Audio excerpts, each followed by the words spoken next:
Magandang araw po mga ka-recap and welcome back po sa ating channel. Ngayong araw po ay ipagpapatuloy natin ang kwento ni Disciple Pedro. Nagtipon-tipon na nga ang mga Class D na mga assassin sa isang lugar bago magsimula ang pagsubok, nanawagan naman si Thaddeus aka Spotted Butterfly na itaas ang kanilang kamay kung sila daw si Pedro. Nagtataka naman ang iba dahil bakit dito daw niya hinahanap si Pedro. Mukhang hindi niya yata kilala kung sino si Pedro, mabuti pa siguro ay iligpit na nila siya. Ito ang mga usap-usapan ng ibang mga killer. Pero hindi nila inaasahan na may magtataas ng kamay. Ito ay walang iba kung hindi ang tunay na Pedro, si Kim Sun-go. Nagtataka ang iba bakit ang rank 336 ang nagtataas daw ng kamay. Iniisip daw ba niya na siya si Pedro? Tuwang-tuwa naman si Thaddeus dahil ang kanilang batang Seongdi ay si Pedro. Ano daw ang ibig sabihin ng Seongdi, tanong ni Hang Dok-gu. Ibig sabihin daw nito ay kapatid sa ni Hyuna. Ang kapatid ay kapatid, bakit pa daw kailangang magsalita siya ng English? Tanga, sagot ni Hyuna sa kanya. Hindi daw yun English, Chinese yun. Sa isip naman ni Pedro ay hindi niya alam ang tunay na layunin ni Spotted Butterfly pero kailangan niyang patagilin ito sa pagsasalita. Lumapit na nga si Thaddeus sa kanya pero biglang sinabihan siya ni Pedro na tingnan nito ang nasa paligid niya. Nag-uusap ang iba kung nandito nga ba si Pedro. Pero alam nilang matanda na si Pedro kaya bakit pa siya pupunta sa ganitong lugar. Sinabi ni Sun-go kay Thaddeus na sabihin na nilang nandito si Pedro gaya ng sinasabi niya. Pero sa tingin daw ba niya ay magpapakita ito sa kanya? Mas magtatago pa daw si Pedro. Pero kung sa tingin daw niya ay makikita niya si Pedro sa ganitong paraan ay ipagpatuloy niya lang. Tumawa lang si Thaddeus sa sinabi sa kanya ni Sun-go. Pero walang ano-ano'y napakabilis na inatake ni Thaddeus si Sun-go. Pero bago tumama ang kanyang sipa ay pinigilan niya ito. Napaka-interesante naman daw nito, nakaka-excite. Nagulat naman ang magkapatid. Ano daw ang ginagawa niya? Mabaho daw ang kanyang paa. Kung inaakala niya na cool daw siya tingnan, kaya din nilang gawin ito. Pero sa isip ni Pedro, hindi lahat ay kayang gawin ng sipang ito. Kung titingnan daw ay mukhang normal na sipa lang ito. Ito ay dahil 3 sipa ang ginawa niya, isang middle kick, Brazilian kick, at side kick. Sa maikling oras na yun ay nagawa ni Spotted Butterfly na baguhin ang direksyon ng kanyang sipa ng 3 beses. Tinatago daw niya ang kanyang tunay na presensya pero alam ni Sun-go na magaling ito. Natutuwa naman si Thaddeus kay Sun-go kaya gagawin niya itong mas masaya. Bigla naman nilapitan ng magkapatid si Spotted Butterfly. Ano daw ang ginagawa niya sa rank 336? Dahil daw sa kanya ay takot na ngayon si Sun-go. Nakikita daw nila na mahihina lang ang target ni Spotted Butterfly kaya huwag niya daw itong gawin. Labanan daw niya ang mga tunay na lalaki kagaya niya. Ngumiti lang ulit si Spotted Butterfly. Bakit naman daw napakaseryoso nila? Ginawa lang daw niya yon bilang isang katuwaan. Nakaganda naman daw ng kutis ni Kim Sun-go, siguro daw ay dahil bata pa siya. Magkita na lang daw sila ulit mamaya. Habang umaalis si Spotted Butterfly ay tinanong naman ng magkapatid si Sun-go kung bakit siya natatakot doon. Huwag daw siyang matakot dahil lamang sa mga sipa ng Spotted Butterfly na yon. Huwag daw siyang mag-alala. Bilang leader ng grupo nila siya ang magpuprotekte sa kanya. Huwag daw siyang mag-alala at maging masaya lang. Sa isip naman ni Thaddeus, takot nga ba siya? 3 beses niyang binago ang direksyon ng kanyang pagsipa at bawat pagkakataon na binago niya ito. Nakasunod parati ang mga mata ni Sun-go, ibig sabihin ay nakikita niya talaga ito. Hindi takot si Kim Sun-go, kumpiyansa siya. D-rank nga lang ba siya? Nakakapanghinala naman pero mas nagiging interesante ang mga bagay-bagay. Excited naman ang magkapatid at sinabi nila na kung si Spotted Butterfly daw ay nasa rank 330 ay kaya nilang makaabot sa rank 100. Kaya talunin daw nila lahat ang mga yon at kunin ang kanilang mga cards. Sinabi naman ni Hyuna sa kanila na huwag naman hayaang manako ang kanilang card. Pinagsabihan naman sila ni Sun-go. Hindi ito ang panahon para magkatuwaan. Hindi daw ba nila alam kung gaano kadelikado ang kanilang sitwasyon? Ano daw ang ibig niyang sabihin? Sinabi ni Sun-go sa kanila na mag-isip. Kung ang mga kalaban daw nila ay may kalamangan, sino daw sa tingin nila ang uunahin ng mga ito? Ang mga mahihina, sagot ng magkapatid. Tama, ang mga killer na may mga mababang rank ang uunahin nila, walang iba kung hindi sila. Sa simpleng salita, magiging target sila ng 332 killers. Nakakatakot naman daw. Ano ang kailangan nilang gawin para makaligtas? Sinabi ni Yuna na ang tanging paraan para makaligtas sila ay magsama-samang apat. Inanunsyo na ni Cole Eamon ang pagsisimula ng pagsubok. Sana ay makaligtas daw sila hanggang sa huli. Sa isip naman ni Sun Go, halos lahat ng mga killer dito ay pare-pareho ang iniisip. Matapos nilang kumalat ay siguradong pupunta sila sa mga desenteng lokasyon. Magtatago sila at mag-iisip ng mga paraan. Pero may isang problema si Sun Go na iniisip. Sa lugar na kung saan maraming mata ang nakatingin sa kanila, hindi niya maaaring maipakita ang kanyang kakayahan ng hayagan. Ibig sabihin ay kailangan niyang gumalaw kasama ang tatlong mga bata. Nakaisip siya ng isang strategy.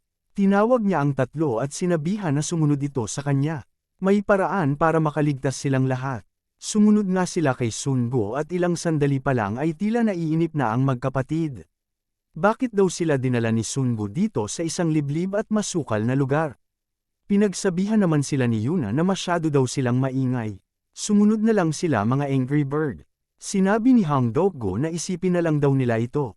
Sa silangang bahagi ng isla ay maraming pagkain at lugar na mapagpapahingaan. Sa timog naman ay may bunker na pwedeng pagtaguan. Kaya bakit sa dinami-dami ng lugar, ay dito sila dinala ni Sun Go sa isang bulok na factory. Dapat daw ay pumunta sila sa mas magagandang lugar. Simple lang daw ang sagot dito sa ad ni Sun Go. Ang mga labanan sa mga lugar na iyon ay magiging matindi dahil doon halos lahat na killer pupunta. Kapag pumunta daw sila doon, alam ba nila kung sino ang unang target ng ibang killer? Alam daw nila sa ad ng magkapatid. Magaling daw ang desisyon ni Sun Go. Napakalma na niya ang magkapatid pero sa isip ni Sun Go, may isang bagay na mas inaalala siya. Bakit kaya sinusundan sila ng lalaking iyon ng tahimik lang? Isang dahilan lang ang alam niya kung bakit ang killer na katulad niya ay nasa D-rank, ito ay may kinalaman kay Raphael. Kailangan niyang mag-ingat sa killer na kung tawagin ay spotted butterfly.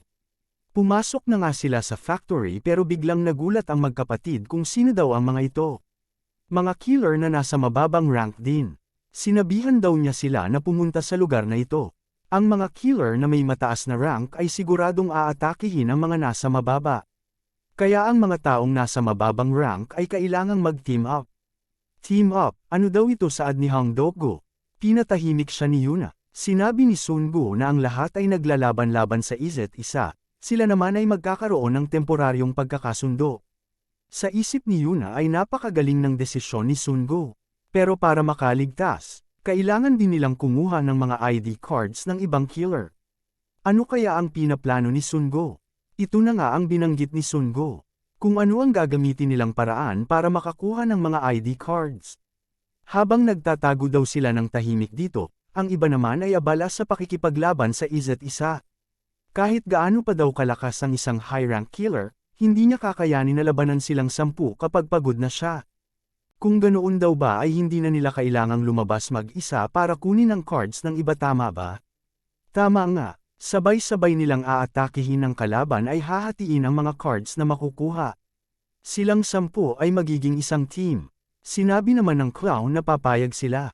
Hahatiin na daw ba nila ang kanilang mga papel sa grupo? Sinabi ni Pedro na kailangan daw muna nilang dalawa na sumama sa kanya at mag-obserba sa gubat. Ang iba ay matitira mananatili dito at gagawin nilang hideout ito. Sa isip naman ni Thaddeus ay mabilis magdesisyon at may leadership. Lumilipas ang oras at mas nagiging interesante ito. Pero iniisip niya kung paano daw mapipigilan ni Sun Go ang malapit ng mangyari. Lumabas na nga ang tatlo sa gubat para maglibot. Ibinahagi naman ng nakasuot ng bone na isa siyang dating boxer na nanalo sa nationals. Pero naging mahirap ang buhay kaya napagdesisyonan niyang maging isang killer. Akala niya ay magiging maayos ang lahat. Pero nang nakapasok na siya, puno pala ng mga halimaw ang glory. Kalimutan na daw ang C-rank, hindi niya alam kung mananatili pa siya sa D-rank. Sinabi naman ni Sun Go na huwag daw siyang sumuko. Hindi siya tatalikuran ng kanyang pagsisikap. Nagpasalamat siya kay Sun Go, nakakaga naman daw ito ng loob na galing sa pinakamababang rank. Sa isip ni Sun Go, sana daw ay magiging maayos lang ang mga naiwan sa loob ng factory. Bigla naman na may kumatok sa loob ng factory. Humihingi ito ng tulong. Sino daw siya? Siya daw ay ang rank 317. Binuksan nga siya ng mga ito at tinanong kung ano ang nangyayari. Mayroon daw B-rank killer sa labas. Bakit naman daw may B-rank killer dito? Tanging D-rank killers lang ang nandirito. Pero bakit daw siya nakipaglaban sa isang B-rank ngayon? Isa itong D-rank na pagsubok. Kung ganoon ay kailangan nilang magsama. Isara daw lahat ng pinto. Pero hindi niya inaasahan na sasaksakin siya ng rank 320. Huli na daw ang lahat. Ang pagsasama ay kaya niya lang gawin sa maikling panahon. Pero sa alam daw ba nila kung ano ang pinaka-exciting na parte sa pagsasama? Ito ay hindi mo alam kung kailan ka tatriderin. Siya si Shi Wei-ju. Isang B-rank, rank 27. Bigla rin nagpakilala ang pinapasok nilang rank 317. Siya naman si Do Jae-hyun. B-rank, rank 30. Tila natuwa naman si Thaddeus sa nasasaksihan. Napaka-interesante daw talaga nito. Tila kinabahan naman si Yuna. Naaalala niya ang nangyari sa simbahan kung saan binugbog lang ng mga B-rank ang magkapatid na Dokgo. Kung totoong B-rank nga sila, hindi sila mananalo. Narinig ng tatlo ang sigaw na galing sa factory. Sa sinabi ng naka-bonnet na mukhang inatake ang kanilang hideout. Bigla naman natakot ang clown at sinabi na aalis na siya, magkanya-kanya na lang daw sila.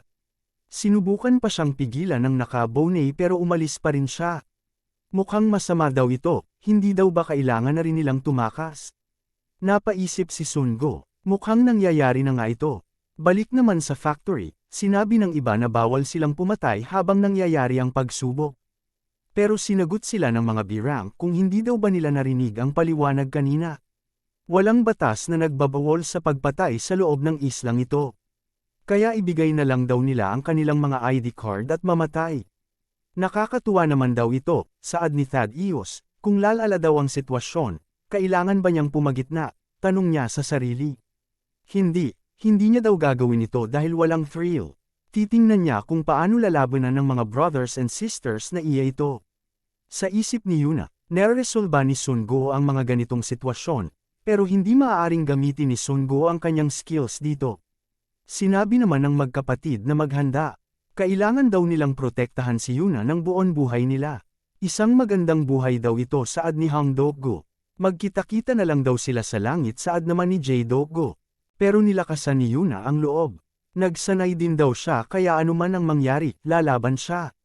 Mayroong 5 ID card daw sa loob ng factory, hindi daw ba nila ibibigay ang mga ito? Dahil kung hindi, siya na mismo ang kukuha ng mga ito. Mabilis na sumugod ang isang B-rank sa kanila. Hindi sila makareact, pero walang ano-ano'y may sumuntok sa kanya sa panga. Isang misteryosong lalaki mula sa labas ang may gawa nito.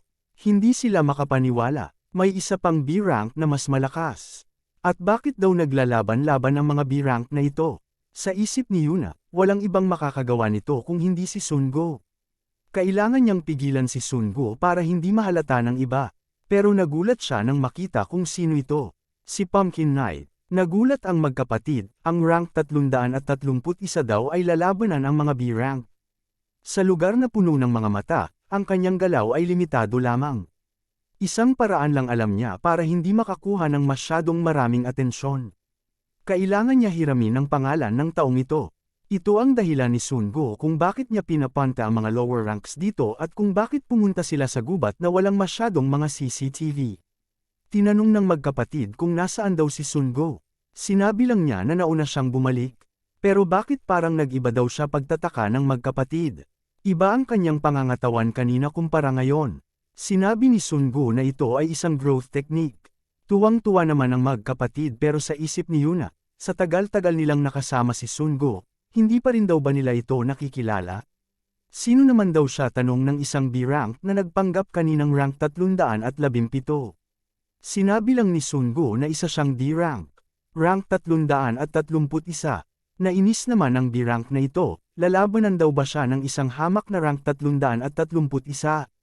Pero sinabi ni Sungo na huwag siyang maliitin nito. Dahil siya, si Pumpkin Knight, ay isang kampiyon sa national boxing.